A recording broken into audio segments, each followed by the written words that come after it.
우리 하나님이 주시는 말씀 보도록 하겠습니다. 누가복음 2장 10절에서 14절 말씀입니다. 누가복음 2장 10절에서 14절 말씀 우리가 한 목소리로 봉독하도록 하겠습니다. 제가 가진 성경은 90쪽인데요. 자, 함께 읽도록 하겠습니다. 시작. 천사가 이르되 무서워하지 말라.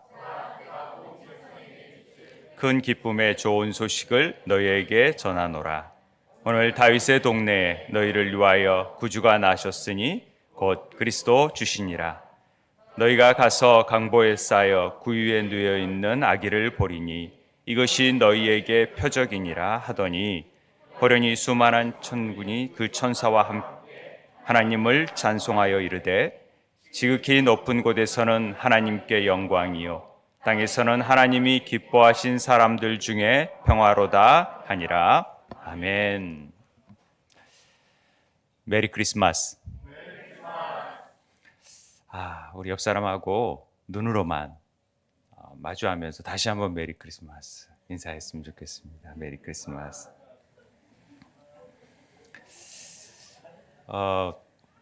요즘 이렇게 메리 크리스마스 인사하는 것들도 낯설고 왠지 이렇게 어색하게 되어버린 성탄절이 되지 않았나 하는 생각을 갖게 됩니다. 오늘 굉장히 추운 날씨인데 이렇게 나와서 하나님을 찬양하고 또 예배할 수 있다는 것이 우리의 기쁨인 줄 믿습니다. 예전 같지 않은 성탄절이라는 것을 우리는 여실히 느끼고 있습니다. 거리마다 캐롤송이 좀 울려야 되고 백화점도 북적돼야 되고 그 구세군의 자선 냄비가 이렇게 거리마다 있고 좀 그런 풍경과는 사뭇 다르다라는 것을 느끼게 됩니다. 물론 양주에 여기에 있다 보니까 밖에 안 나가서 그런지 모르겠어요. 그런데 아마 이 매스컴에서도 보는 그 모습들이 그렇게 밝지는 않다라는 생각이 들었습니다. 왜 이렇게 됐나? 참 이렇게 어려운 시간을 우리가 보내고 있다라는 생각이 듭니다. 한때 영국에 이런 기사가 있었습니다. 크리스마스 축제가 너무나 난잡했다라는 것이죠. 너무 크리스마스 하다 보니까 일반 믿는 사람들 다 믿지 않는 사람들이 술 먹고 각종 범죄들도 일어나고 막 그게 언제였냐면 1644년경입니다. 너무나 막 축제 기간이 그 성탄의 의미들을 훼손할 만큼 너무 막 심하게 되어져서 영국 의회에서는 성탄절 이 행사를 하지 말라 금지했던 적이 있습니다. 크리스마스의 진정한 의미가 술잔치 또 음주, 폭행, 비행 속에서 도저히 묵과할 수 없다 해가지고 이러느니 차라리 안 드리는 게 낫다라고 생각하면서 점잖은 사람들도 막 신변의 위협을 느끼고 지나가는 행인들도 어려움을 당하고 막 그러니까 결국은 의회에서 금지했던 적이 있습니다. 어떤 방법이든 크리스마스를 경축하는 것은 불법이라는 법을 통과시켰던 것입니다. 그런 때도 있었다라는 거죠. 그리스도가 없는 크리스마스는 공허하고 가치가 없는 것입니다.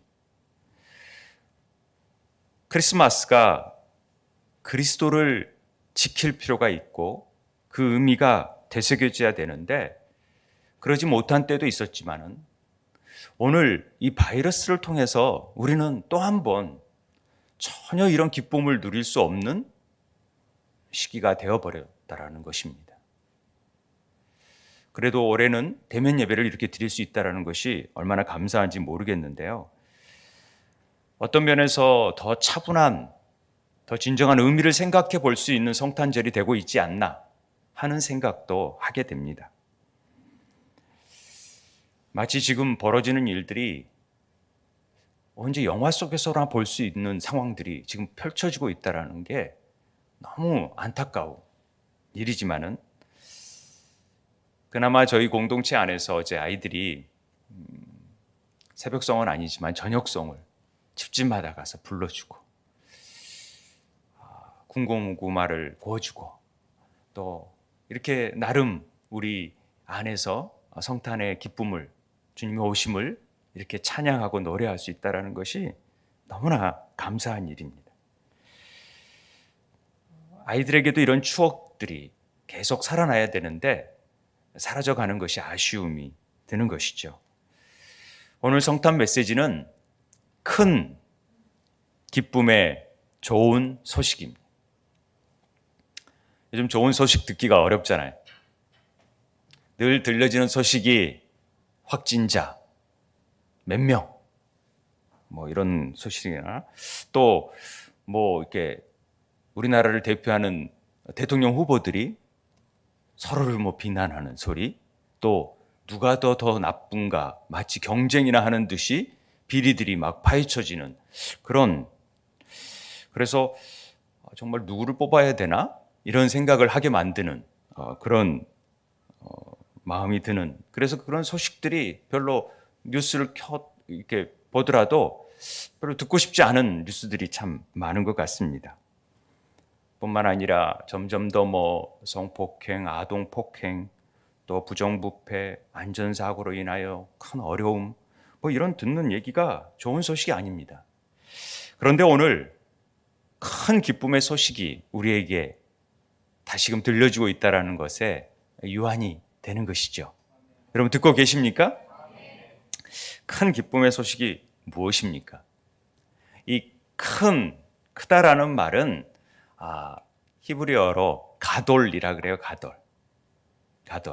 히브리어를 써서 제가 죄송합니다만은 우리 이제 히브리어를 아이들이 다 배웠으니까 이 가돌이라는 말이 글자 그대로를 해석을 해보면은 이 김멜이라는 글자는 성령, 발걸음. 그래서 성령께서 날렛이라는 문으로 들어가서 뭔가 연결이 되어 있는데 하나님의 가르침과 연결이 되어 있는 거예요. 가돌이라는 이 큰이라는 말은 항상 하나님의 가르침이 우리 성령 안으로 내려오는 것을 크다라고 얘기하는 거예요. 그래서 항상 하나님께서부터 내려오는 가르침 자체가 큰이라는 의미를 담고 있어요. 그래서 큰 대적, 큰 나팔, 큰 물고기는 다 하늘에서 내려오는 것들을 얘기하는 거예요. 그래서 성경에서 그냥 우리는 굉장히 크네, 그 외형적인 크기만이 아니라 하나님께 내려오는 것은 지극히 작은 거라도 굉장히 큰 게 되는 거예요. 그래서 우리는 큰 용사여 라고 할 수 있는 거예요. 하나님께 소명을 받은 자라면. 그런데 그 큰 기쁨의 소식이 우리에게 울려 퍼졌습니다. 우리에게는 기쁨의 소식이 뭡니까? 자식이 대학에 입학했다. 이러면 너무 기쁜 소식이죠. 또 주식이 올랐다?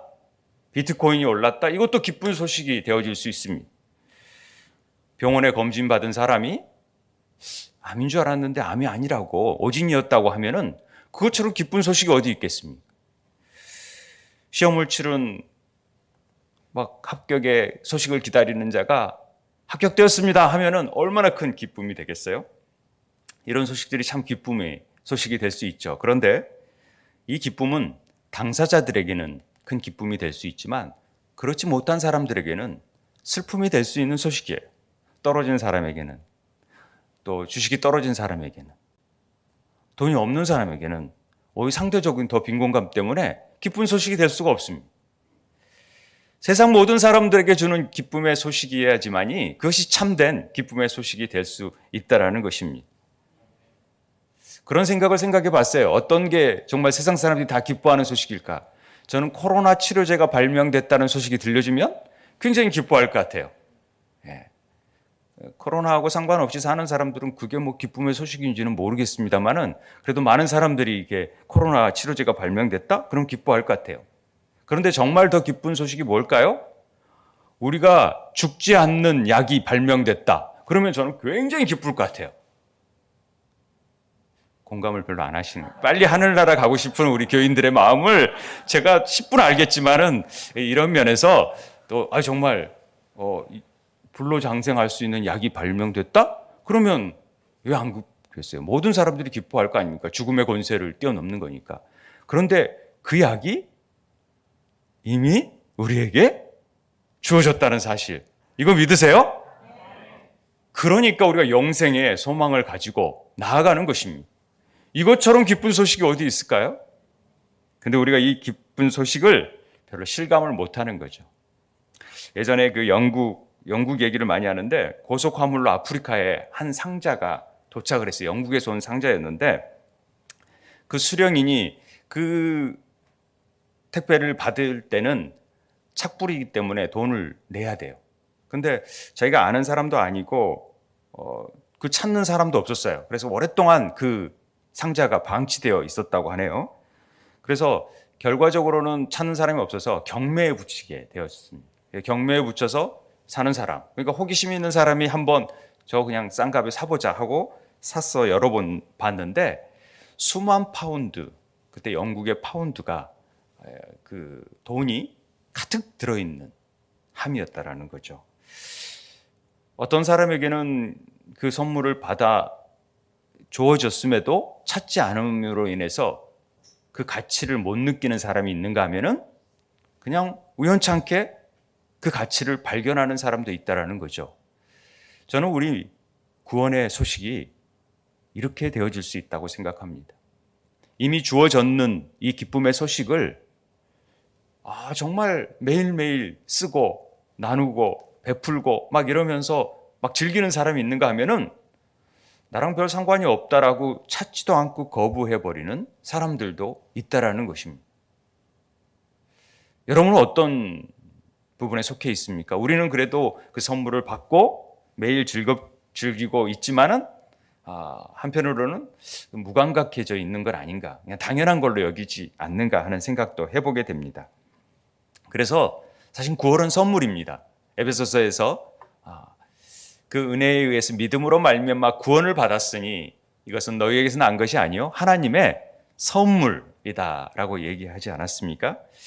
선물을 받아놓고 이 선물을 기뻐해야 되는데 미적거린다든지 이 기쁨의 선물을 받아놓고 좋아하지 않는다든지, 어제 아이들이 그 찬양을 부르고 막 박수하고 하나님께 영광 돌리기보다는 그저 이거 벌리는 일에 굉장히 애들이 혈안이 돼서 받자마자 바로 밑으로 내려가는 것을 보면서 얘들이 뭐하러 왔지? 하는 감이 없잖아 있었습니다만은, 그래도 우리 아이들이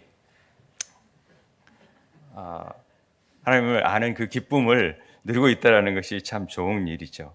그런데 우리에게 선물이 이미 주어졌어요. 그 증거를 보여주셨는데 그것이 바로 예수 그리스도다.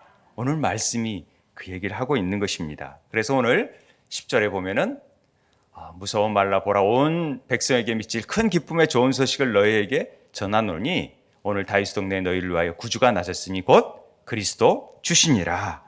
기쁨의 좋은 소식이 바로 예수 그리스도시라는 것입니다. 이것이 표적이다. 매일매일 하나님께서는 구원의 기쁨과 영생의 선물들을 택배로 우리에게 배송하고 있습니다. 어떤 이들은 찾는 이가 있고, 어떤 일은 그걸 기쁘게 받아들이는 이가 있고, 나 이거 거부, 별로 나에게 쓸모가 없는 것 같다고 생각하는 사람들도 있습니다. 참으로 안타까운 일이죠. 정말 굴러온 복을 걷어차는 사람들이 있다는 것이 참으로 안타까운 일입니다.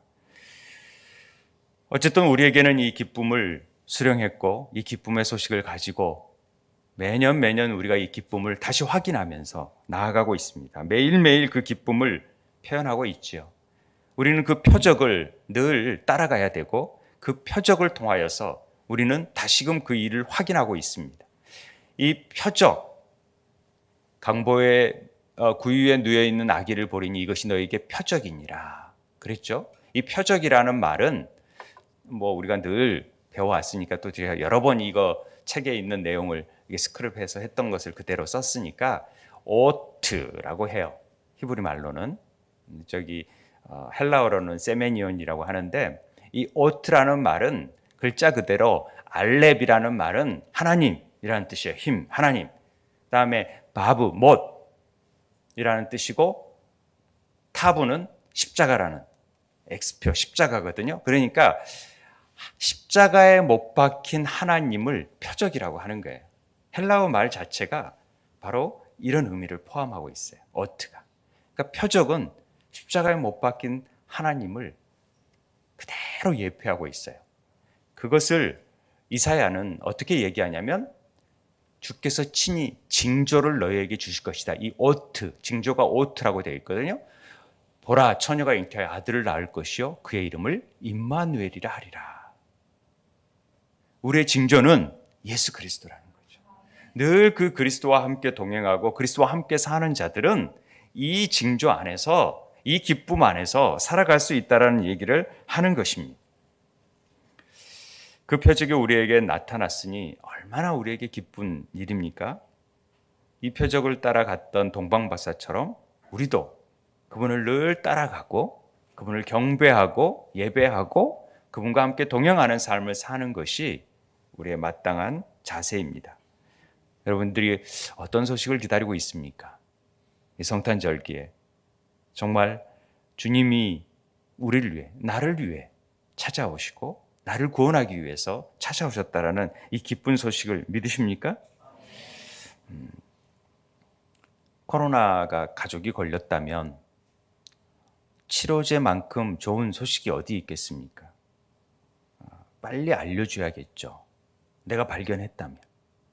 치료제가 있어? 이건 먹으면 무조건 낫는데 하면은, 만약에 내 가족이 코로나에 걸려 있다면 제일 먼저 달려가서 가족들에게 알려주고 싶은 우리들의 마음이 있듯이, 우리가 이 영생의 기쁨, 신약 구약을 발견했다면, 그 약 가운데에서 예수 그리스도를 발견했다면 제일 먼저 달려가야 될 게 우리가 가족들을 먼저 구원하는 일에 빨리 살려야 되고, 함께 영생의 소망을 갖는 것이 우리가 해야 될 마땅한 일인 줄 믿습니다.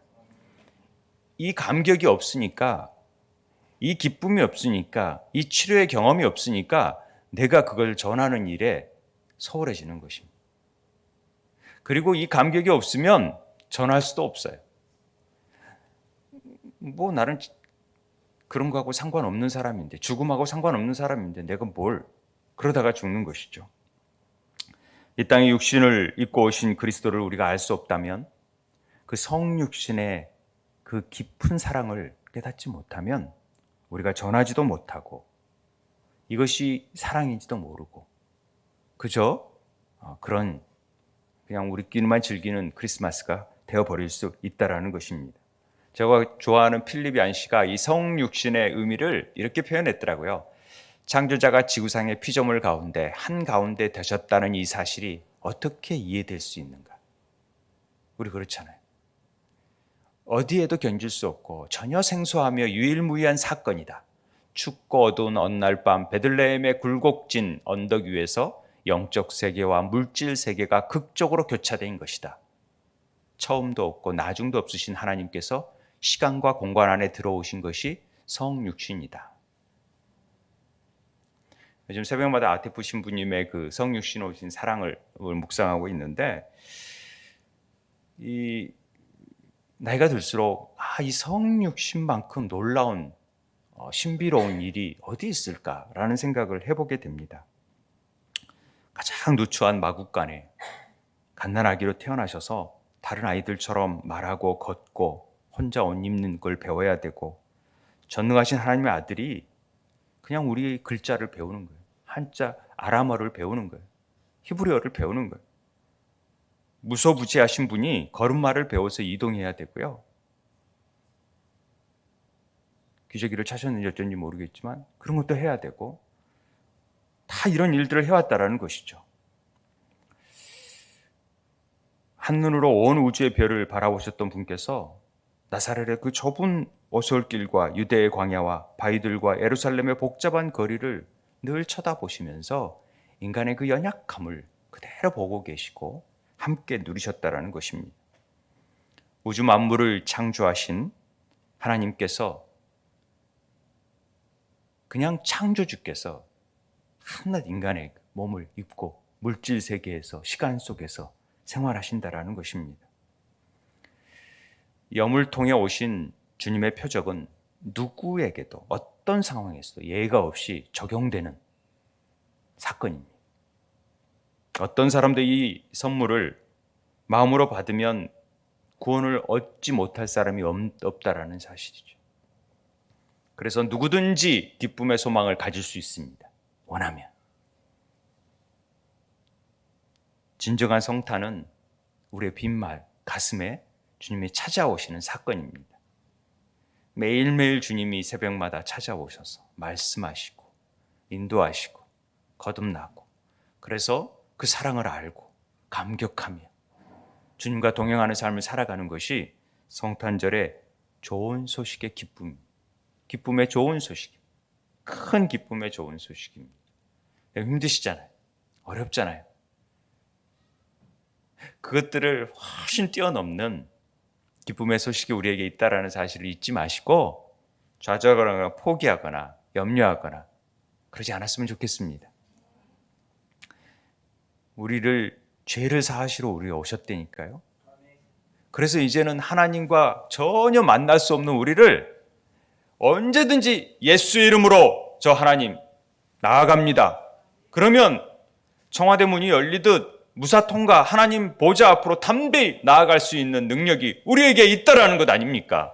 이것보다 더 기쁜 소식이 어디 있습니까? 긍휼하심을 읽고 때를 따라 돕는 은혜를 얻기 위해서 은혜의 보좌 앞으로 우리는 담대히 나아갈 수 있는 능력이 우리에게 갖춰졌어요. 이보다 복된 소식이 어디 있어요? 우리의 죄의 문제를 해결해 버리시러 이 땅에 오신 것입니다. 하나님의 관계가 깨어졌던 우리를 회복시키시러 오신 것입니다. 죽음의 공포에 시달리는 우리들에게 영생의 소망을 주러 오셨습니다. 이보다 더 기쁜 소식은 없습니다.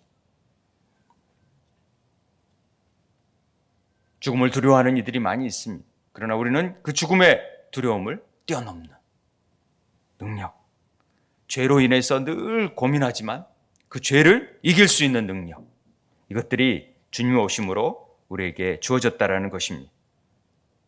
그리고 주님은 우리에게 진정한 평화를 주시기 위해 오셨습니다. 하늘엔 영광이요, 이 땅에 평화를 주시러 오신 것입니다. 그래서 우리의 삶은 모든 하나님께 영광을 돌리는 삶이고 우리는 평안과 기쁨과 은혜가 사랑이 넘치는 삶을 살아야 됩니다. 염려하고 걱정하지 말라는 것이죠. 하나님이 기뻐하신 사람들 중에서는 반드시 세상이 주지 못하는 평안을 누리기 때문에 염려와 걱정 이걸 다 내려놓으라는 것입니다. 이게 큰 기쁨의 좋은 소식입니다. 종교개혁자 루터가 밤중에 산책을 하고 있었어요. 크리스마스 이브였는데 평소 어둡던 이 숲에 마치 전등을 켜놓은 것 같이 환한 빛처럼 밝게 빛나는 것을 봤어요. 깜짝 놀라서 보니까 이게 뭔 일이지? 봤더니 그 서복이 쌓인 눈이 잣나무 가지에 눈이 있고 그것이 달빛에 비추어지니까 반짝반짝 빛나서 마치 전구를 켜놓은 것 같은 느낌으로 보여졌다라는 것이죠. 그래서 야, 인간도 저런 전나무와 같구나. 개인은 초라할 존재이지만 예수님의 빛을 받으면 인간이 정말 아름다워질 수 있겠다라고 생각하고 그 전나무를 가져와서 이 가르침을 좀 전하기 위해서 나무에다 전구를 달아가지고 만든 게 이 크리스마스 트리의 기원이라고 얘기를 하는 책을 제가 본 적이 있습니다. 우리는 너무나도 나약한 존재입니다. 그런데 그런 나약한 존재에게 주님이 찾아오셔서 빛을 비추어 주셔서 정말 세상에 둘도 없는 영롱한 빛으로 밝혀지고 빛날 존재들이 우리들의 존재들입니다. 그러니 낙담하지 마시고 절망하지 마시고 코로나 할아버지가 오더라도 우리는 늘 기쁨으로 감사하며 정말 주님 언제 부르시든지 우리는 영생의 소망을 안고 나아갑니다 하고 이렇게 찬양하며 나아가길 바랍니다. 오늘 성탄절 아침인데 기쁜 마음으로 주님을 맞아드리고 예배하고 하나님께 영광 돌리는 우리의 삶이 쭉 이어지고 내년에도 더 큰 기쁨의 소식들이 들려지는, 그래서 임마누엘의 그 복이 여러분 삶 가운데 나타나길 주의 이름으로 축원드립니다. 우리 함께 기도하도록 하겠습니다. 하나님, 때론 세상의 어려움 때문에 염려하는